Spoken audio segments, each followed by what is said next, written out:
Qual que é a sua visão em relação a como chega esse profissional, né? Motivado ou não dentro das nossas academias, das nossas piscinas? Como é que você vê esse sentido aí em relação à motivação e ao foco que eles têm? Eu quero dar essa resposta sobre 3 olhares. O do empresário, o do presidente da CAD Brasil e do conselheiro do CREF São Paulo. Opa. Começando como conselheiro do CREF São Paulo, a gente vê uma grande dificuldade da mão de obra que chega no mercado. Então, esse profissional, as faculdades, as universidades não estão preparando esse profissional para a realidade do mercado, para as necessidades do mercado. O nosso mercado evoluiu muito nos últimos 10 anos, principalmente nos últimos 3 anos, aí, e muito em parte por decorrência, aí, infelizmente, dessa doença que acometeu aí no mundo inteiro. Uhum. Como presidente da CAD Brasil, eu vejo uma grande dificuldade, uma grande resistência para a mudança. Então, esse profissional ele chega até nós, empresários, com muitas certezas, com muitas autoafirmações de que eu sei tudo pelo fato de eu ter um diploma.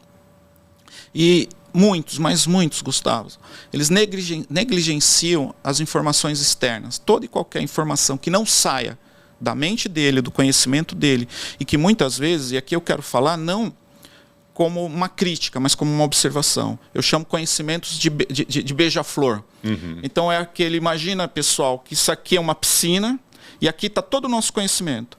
Então esse novo profissional que chega no mercado, ele vem como um beija-flor, bate na água, beija a água e vai embora. Está bem na superfície ali, né? Então o conhecimento dele é muito superficial e sobre um único aspecto. E ele deixa de ter uma visão sistêmica de toda a cadeia de ensino, de necessidades da empresa e, principalmente, necessidade do seu aluno, do seu cliente. E como dono de academia agora falando, uma dificuldade muito grande de engajar esse profissional. Por quê? Ele vem de uma instituição que dá poucos recursos técnicos para ele, poucos olhares. Ele vem de uma cultura onde um parágrafo de um livro lido, eu já entendi totalmente o livro e não é nada disso, então a gente tem que mudar essa cultura. E ele vem com a certeza que ele sabe mais do que você. Então, eu tenho feito entrevistas, Gustavo, para estagiários. Uhum. Eu tenho entrevistado pessoas que têm 5, 6, 10 mil seguidores em qualquer uma das suas mídias.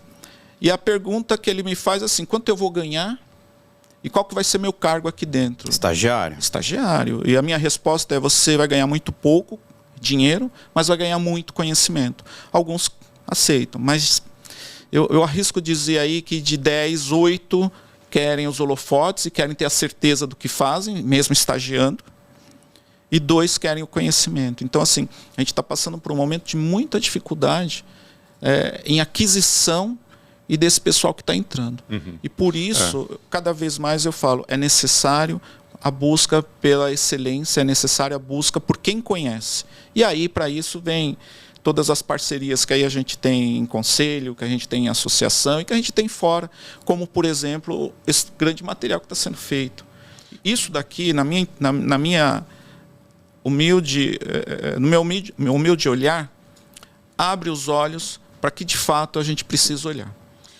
Você falou vários pontos aqui, Ailton, que são fundamentais para qualquer profissão, obviamente, né? Que a gente vê que o mercado de trabalho, a gente tem uma enxurrada de profissionais que estão com esse imediatismo, né? Que estão com foco no resultado mais imediato, naquela coisa de o que eu vou ganhar, quanto tempo que eu vou ser promovido e tudo mais, e pouco preocupado em fazer uma carreira e um pensamento mais amplo.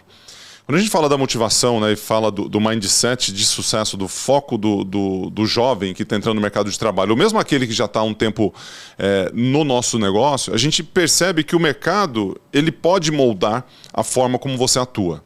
O que eu quero dizer com isso? Né? Tem uma necessidade que você, gestor, você é presidente da CAD Brasil, trabalha como conselheiro no CREF, dedica seu tempo, né, que são cargos não remunerados, tem a sua empresa, e você contrata esses profissionais, você lida com esses profissionais. E você fala para mim o seguinte, olha, você, profissional, de uma forma geral, assim, eu estou percebendo que um profissional está chegando mal preparado e que não quer se dedicar aos estudos, não quer se dedicar a uma necessidade que os próprios donos ou proprietários das instituições que contratam estão necessitando. Isso é um problema, porque quem que muda é o olhar do do proprietário, porque ele tem que mudar a forma como ele contrata, ou quem tem que mudar é quem está colaborando, que são os colaboradores que estão olhando para o mercado e falando o seguinte, olha, a gente define como nós somos. E aí, a hora que você traz a questão da superficialidade, né, que eu acho que é fantástico, a comparação que você fez, né, do passarinho passando na piscina e pegando só aquele... E normalmente a água da superfície da piscina é onde tá a sujeira fica um pouquinho mais, né? É mais poluída, então, é mais contaminada. Então você já tem um pouquinho, tem até essa analogia. Se você está raso numa piscina, num rio, é onde está mais poluído. Sim. Então você não está no seu auge quando você faz isso. E qual que é a forma como você evolui? A faculdade, a universidade, ela tem uma base, ela tem os livros e tem lá um conteúdo que, se você aproveitar na sua máxima performance, você vai ser um profissional melhor do que o contrário. Mas o que muda muito é o que você faz fora da faculdade. Total. E muitas vezes, Ailton, tava conversando com uma turma que faz um trabalho com a gente, né? Ele trouxe uma referência, que é uma referência que a gente já escutou em vários momentos, né? Que a faculdade, ela passa conhecimento, né? A gente pode investir, às vezes é um dinheiro muito suado, né? Para a gente investir, apesar de ter faculdades bem baratas hoje em dia, mas o maior conhecimento vem de dentro de casa. Vem do papai, da mamãe, do vovô, da vovó, daquele conhecimento, daqueles valores. E um dos grandes valores que a gente tem dentro de casa é assim, trabalhe duro, né? Faça o seu trabalho, se dedique, não com sofrimento. Mas quando você fala aqui que o professor ele chega já com esse olhar de eu já sei tudo, eu já estou preparado, para onde que ele vai? Não vai. Ele não vai para lugar nenhum. Não vai. Ele fica um período na sua empresa, ele vai ficar infeliz, ele não vai entregar os combinados, aí ele vai para outra empresa, aí ele vai para outra, aí ele vai para outra, depois de 4, 5 anos ele está frustrado. E aquele investimento que ele fez de tempo, de dinheiro, para ter a formação dele, ele vai jogar fora porque ele vai buscar outra coisa na vida. E o que você acha que passa na cabeça desse jovem? Ou dessa...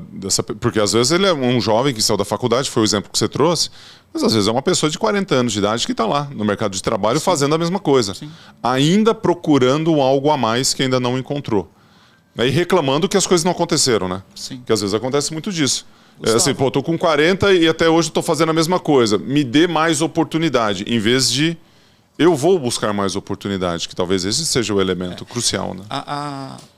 Você falou aí algo que para mim é a diferença de tudo. É a base familiar. Nós vivemos num mundo hoje do imediatismo. Então tudo tem que ser para agora, para já, de forma imediata. Uhum. Funciona para alguns? Funciona.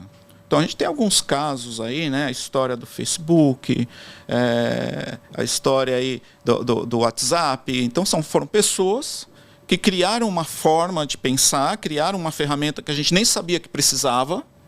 Então eles foram geniais nisso, criaram algo que não tinha demanda. E hoje nós somos totalmente dependentes. E por eles serem geniais, eles da noite para o dia ficaram milionários. Uhum. Mudou totalmente o estilo de vida deles.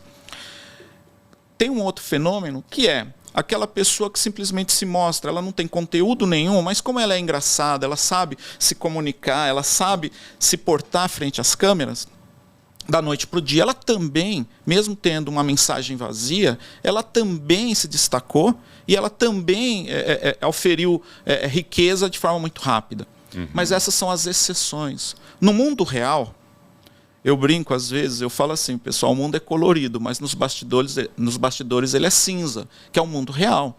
O mundo real é suor, é trabalho, principalmente dedicação. Então acho que o primeiro ponto aí, Gustavo, é o pessoal entender que para chegar onde hoje, por exemplo, você está, eu estou, o Plínio está, e a gente já não é mais tão garotinho assim. Ah, vá. A gente já suou muito e a gente já trabalhou muito para chegar nessa posição. E a gente continua buscando.